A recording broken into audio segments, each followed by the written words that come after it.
But today our lesson is about creation, and it's called I Will Accept God's Invitation to Covenant. And our lesson text is going to come from Genesis 1 and 2. And our focus verse today comes from Genesis 1:27 and 28. And it says, So God created man in his own image. In the image of God created he him. Male and female created he them. And God blessed them, and God said unto them, Be fruitful, and multiply, and replenish the earth, and subdue it, and have dominion over the fish of the sea, and over the fowl of the air, and over every living thing that moveth upon the earth. And today, our truth about covenant is God created the world for us and wants us to be in a covenant with Him. And so, today that's what the lesson is going to be centered around. And hopefully I can bring it about to help you understand what God expects of us and what He's asking of us. But I'm going to go ahead and I'm going to read the lesson connection. And it says, It's time to do your chores. There are a few more dreaded words in a child's vocabulary. The word chore has come from the synonymous and drudgery of boredom. And perhaps you've heard a coworker complain, Man, getting that report completed was such a chore. In American society, household chores have become predominantly women's domain. As of late 2015, the U.S. Bureau of Labor Statistics reported that women still spent twice as much time on household chores as men. However, this is changing, especially as ammunition, or I may not pronounce that right, takes on a more predominant role in domestic life. For example, it is estimated that 78 million American households have a robotic vacuum cleaner as of 2004. And as of 2014, 72% of American households use automatic car washes. And that was up from 47% in 1994. These are just some little facts, I guess, they throw in there for you to be able to, I guess, identify with, like you might have a robot in your house that vacuums, and I know people that does, and they're very handy.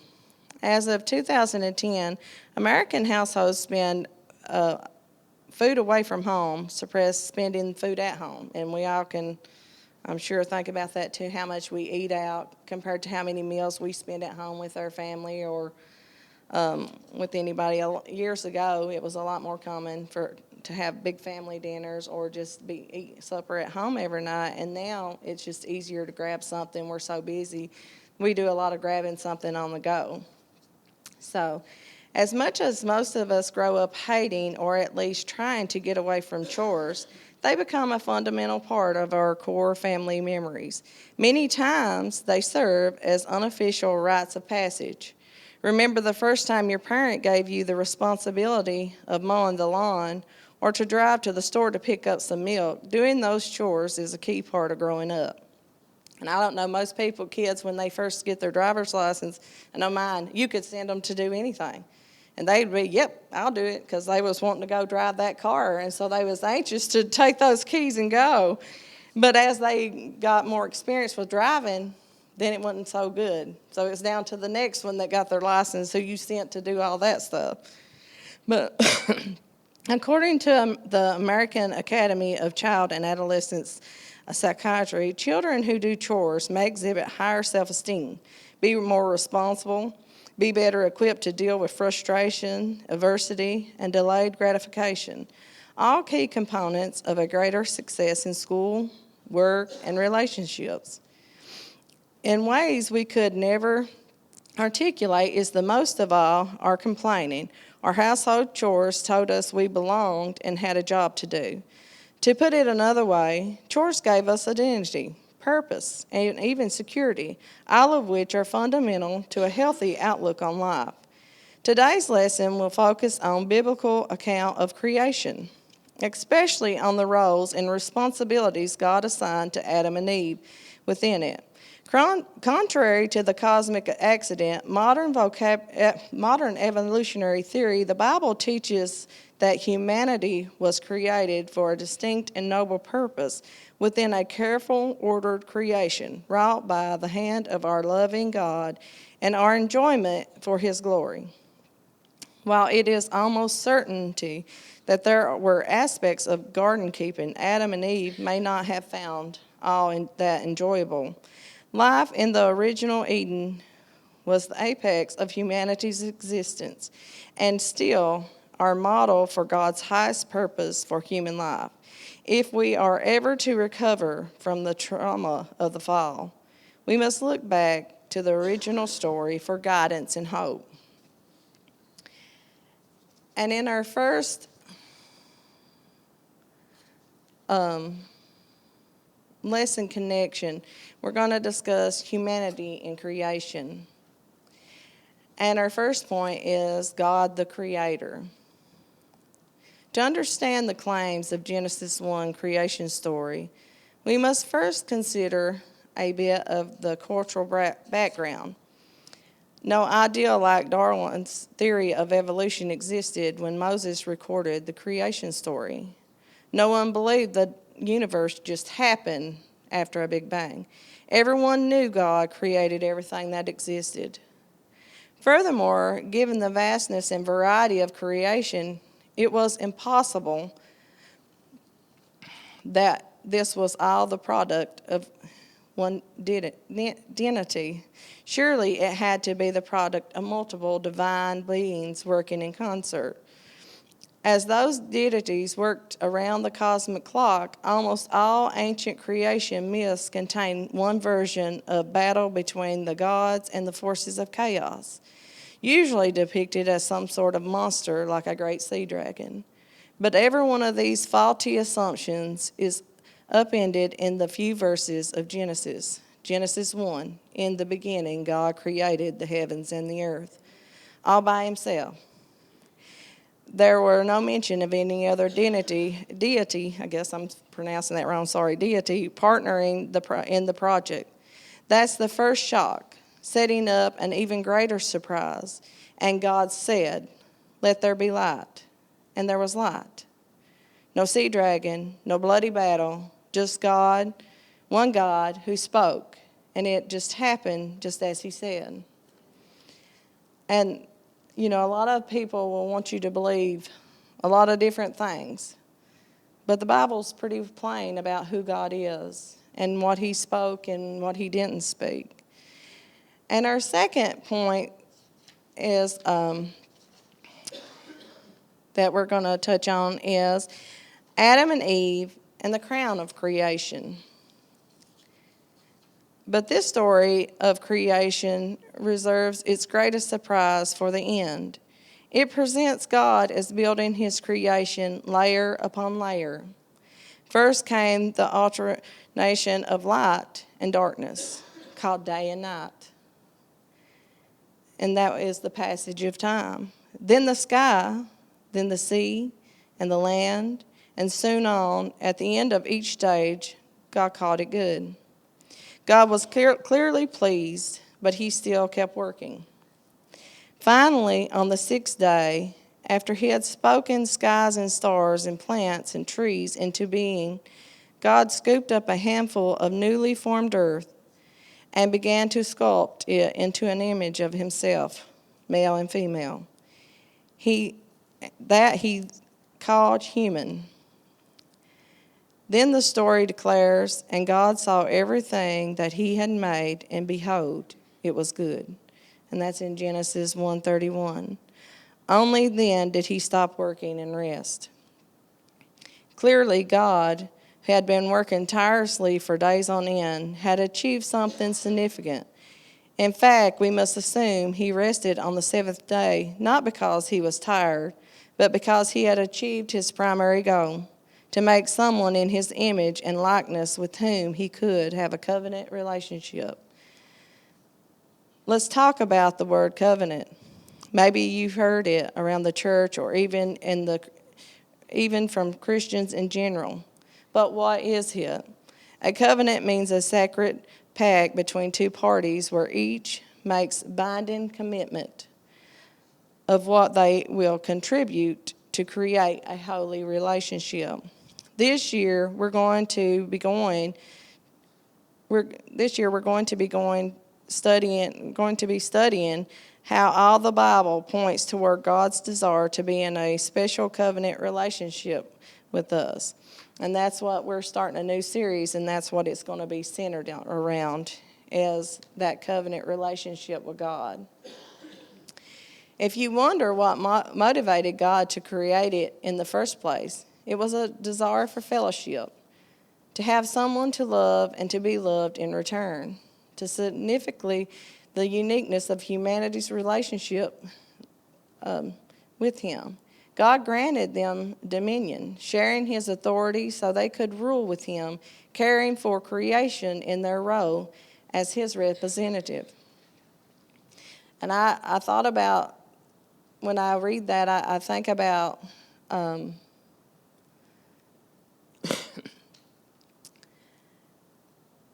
relationship with a parent and a child. That's what it reminds me of. That's what I don't know, for a lot of people, when you think about the covenant with God, your relationship, you think about a husband and a wife, because that is a great, relationship. But for me, I always come back to the parent and a child. I don't know, I guess because I feel like when we're born again, we're like an infant, and God is teaching us as we go. A lot of times we think we come out of that water and we're perfect, but the truth is we come out of that water a new being, and God is leading and teaching us this time. We're not in the flesh. We're not learning from the fleshly world. We're learning from God.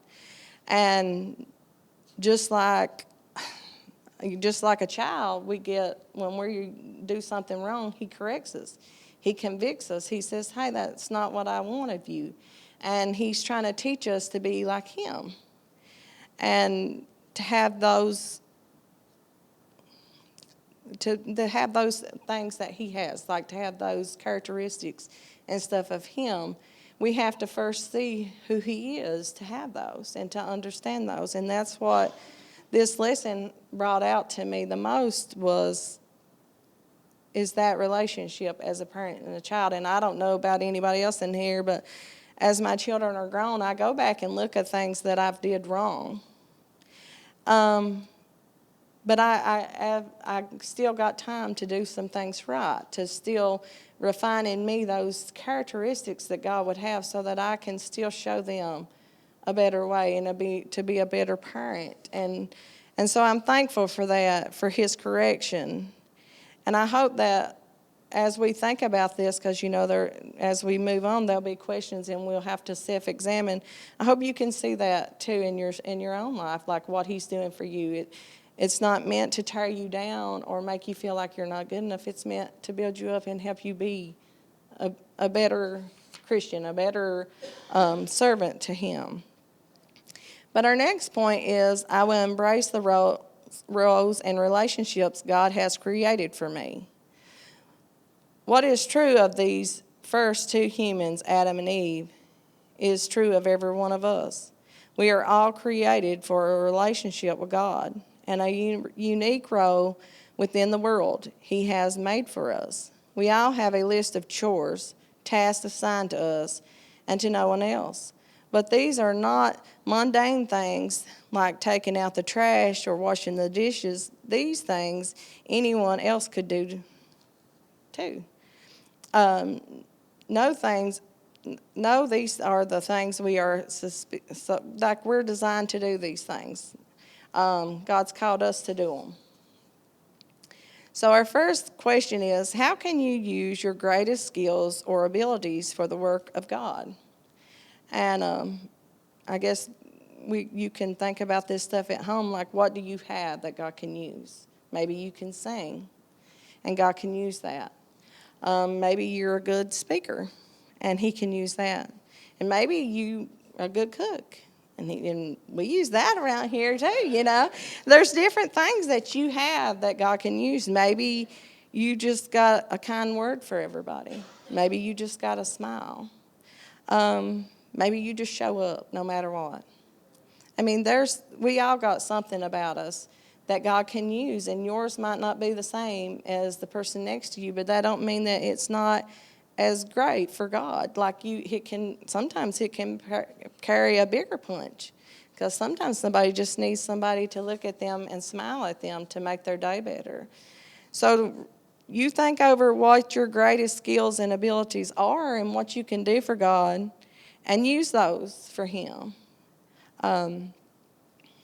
Then we're going to move on to the second point, is humanity in the garden. And our first point is, let me get my drink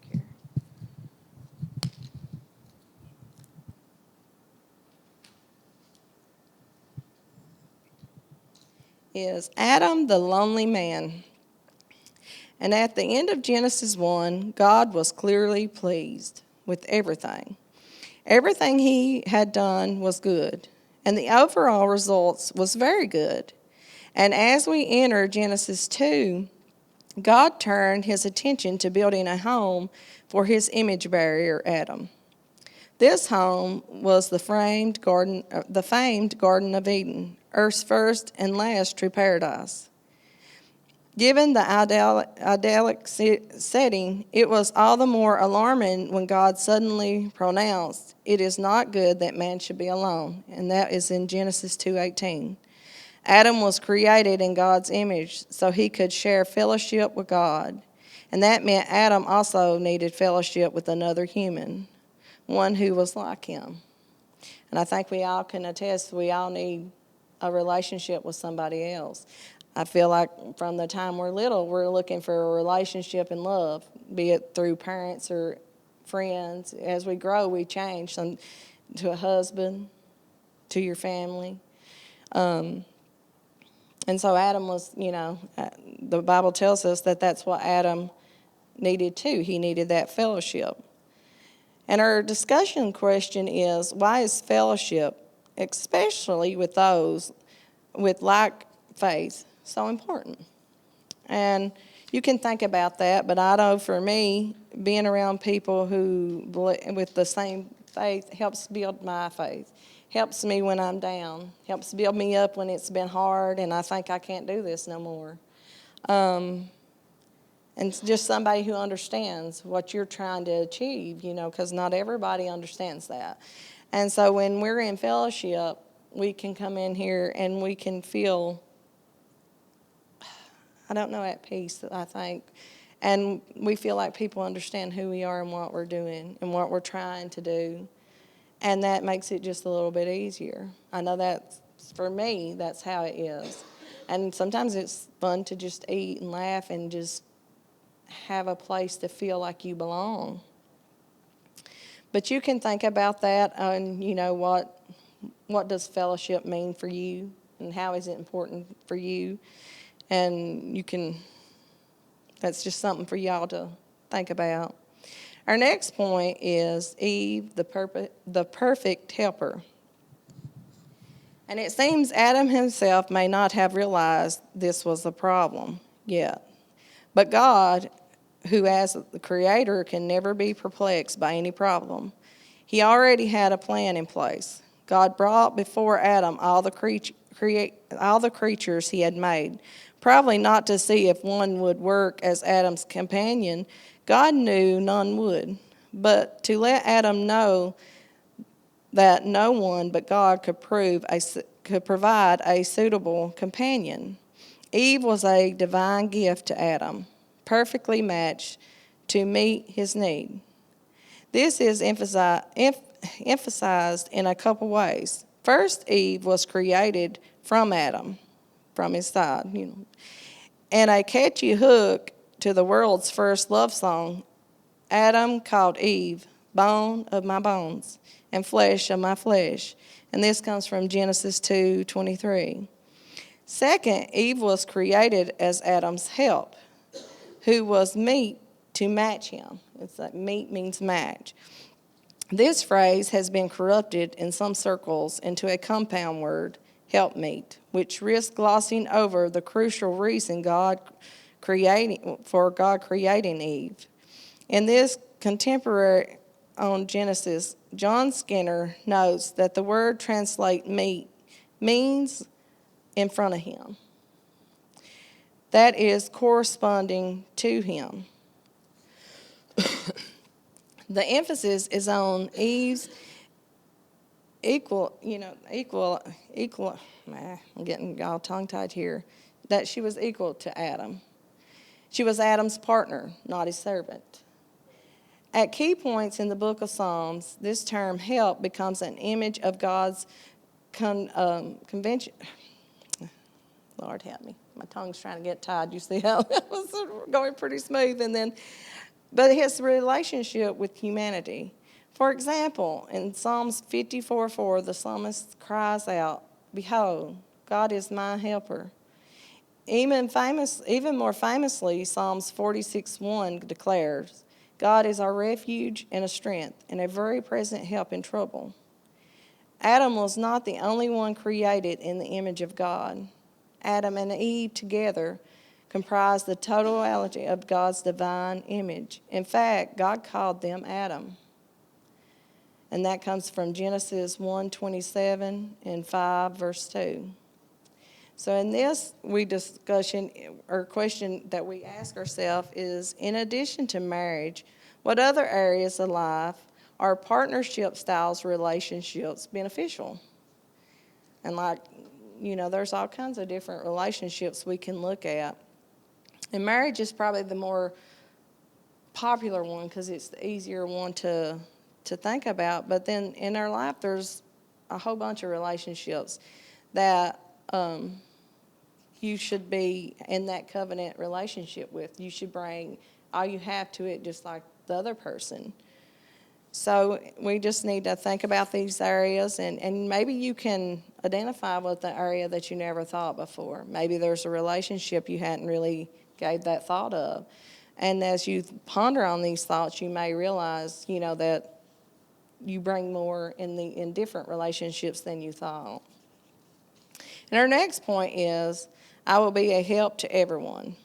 In the same way God shared his dominion over creation with humanity, calling us into a covenant partnership with him in caring for his gift of creation, Adam and Eve were called to live a covenant relationship with each other. Likewise, partnering and sharing power and responsibility. Adam and Eve were incomplete without each other. They needed to work together to fulfill the massive task allotted to them, keeping God's gift of the garden. And that's pretty powerful. We should be equally, like one's no better than the other. That's how God created us to be. What my weakness is, my husband's strength would be, and his weakness, my strength should be.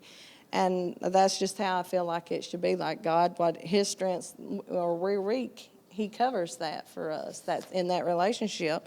And so that's just what I think about it. I think it's how it's meant to be, how God created it to be, how it was designed. There ain't no your task, it's our task. You're a team. In the same way, the mission and calling God had given us is not designed to be fulfilled on our own, but as part of his body, the church. Remember, Jesus commanded to go and make disciples was given corporately to all the disciples, not just Peter or Jesus' inner circle. The Great Commission is a group project. Matthew 28:19 says, it is not only do I need to rely on my brothers and sisters to help me achieve my goals, but more importantly, I need to be the kind of brother or sister who supports others in their pursuit of God's purpose. And that's true today. We need to support each other and not tear each other down. It's not easy to stand up here. It's hard. And so when you see a brother or sister stepping into that road just to be obedient or be a servant, remember it's not easy, and to pray for them and help them in any way, because I know I've made many mistakes. I've blundered here today, and this was a hard choice to make. I battled it back and forth, and I wanted to hand it off to somebody else because it was be easier that way. That way I wouldn't mess it up or. But sometimes we got to just do what God has asked us to do, no matter whether we do it great or whether we do it poorly. We still doing it for Him. I mean, I'm just thankful when He asks me to do something, even though I may not do it to the best, that I can do it just for Him.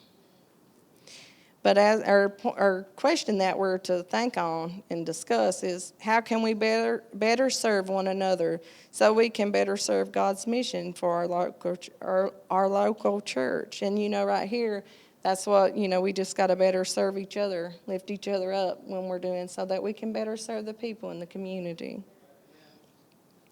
And our next point that we're gonna move on to is creation and covenant. And our first point is creation, a two-step process.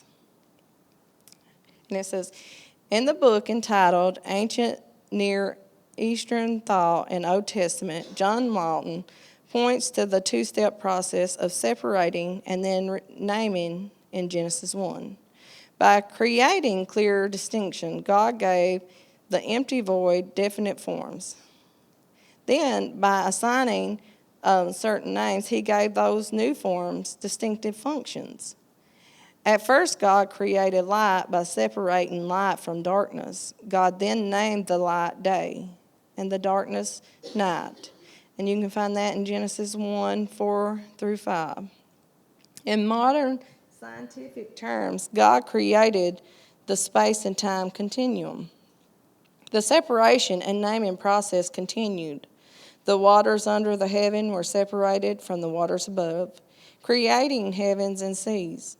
Then the waters below were gathered together, so dry land called earth appeared. And you can find that in Genesis 1, 9 and 10. In the latter half of the creation week, the function of these new forms were made clear. They were to be the homes for different creatures. Some scholars even argue that Genesis 1 gives us a rather advanced understanding of plants and animals, especially in its time.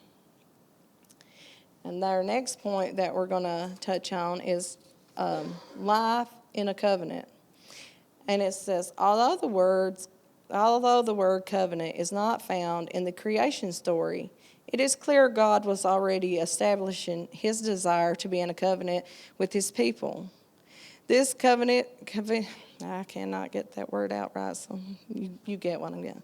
Way of life described the rest of the Old Testament is the only way to live I'm going to have to take a drink here. I'm going to have a second. Zach, you're going to do wonderful after me. But harmoniously with God's creation. Like the rest of His creation, life in the covenant is marked first by acts of separation and then by acts of naming. Examples abound throughout Scripture. Genesis 12, God called Abram to separate himself from his pagan culture by leaving his country, kindred, and his father's house. And you can find that in Genesis 12:1. However, even after Abram obeyed, God still gave him and Sarai new names in order to mark the complete new function as nation makers, even though they would be barren for a long time. Millennia later, from the window of an upper room, likely overlooking the temple courtyard, a newly spirit-filled and emboldened former fisherman named Peter called his hearers to separation from the world through repenting of their sins and taking on themselves the name of Jesus through water baptism. And you can find that in Acts 2:38. And then our last point we'll discuss is I will accept God's invitation into covenant. These examples highlight another important reality of salvation. Covenant with God is corporate and individual. As with the call to Abraham, the call to a covenant is extended to each individual person. The choice to join God in a covenant relationship will always come to the individual. No one else can make that choice for you. However, as with Peter's new birth message, creating God's individual calling brings each individual into fellowship with the body of Christ. Covenant teaches us that we have more than just a personal relationship with Jesus Christ. We also have a relationship with his body, the church, a relationship that is also vital to our spiritual health. God's gracious invitation to covenant relationship with him and his church is a saving call because it is simultaneously a call out of sin and depravity of a fallen world and a call into a renewed life established on God's original purpose and design. Without both aspects, we cannot experience true salvation. We will either become completely isolated from the world or totally assimilated into it. But when we enter into the covenant with God, we receive both an identity and a relationship that allow us to be, as Jesus said, in the world, but not of the world. And you can find that in John 17, 14, and 16. And so as we've went over all these points, there are just a lot of things that you can take home to think about. And I think it was a beautiful lesson, really. And it makes us question ourselves and think about who God created us to be and the relationships and who he created us to be in our relationships. And I'm just thankful to be able to bring you this lesson, to